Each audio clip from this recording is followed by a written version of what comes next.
আলহামদুলিল্লাহ, আল্লাহ সুবহানাহু ওয়া তাআলা আমাদেরকে বিভিন্ন ধরনের নিয়ামত দিয়েছেন।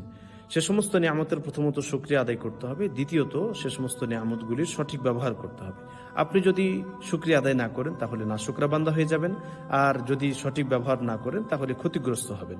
আল্লাহ রাসূল সাল্লাল্লাহু আলাইহি ওয়াসাল্লাম তিনি একটি হাদিসের মধ্যে বলছেন, যে হাদিসটি সহিহ বুখারীতে রয়েছে, নি'মাতানি মাগবুনুন ফীহিমা কাসীরুম মিনান নাস আস-সিহহাতু ওয়াল ফারাগ।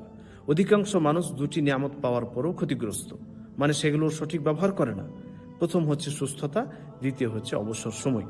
যখন মানুষ অসুস্থ হয়ে যায় তখন বুঝতে পারে যে সুস্থতা কত বড় নিয়ামত। যখন মানুষ ফ্রি থাকে, অবসর সময় পায়, তখন সে ফ্রি সময়ের, অবসর সময়ের গুরুত্ব বুঝে না। কিন্তু যখন বিজি হয়ে যায়, যখন ব্যস্ত হয়ে যায়, তখন বুঝতে পারে যে ফ্রি সময়ে তো এই কাজটা করা যেত। তাহলে আমরা এই দুটি নিয়ামত সঠিক ব্যবহার করার চেষ্টা করব।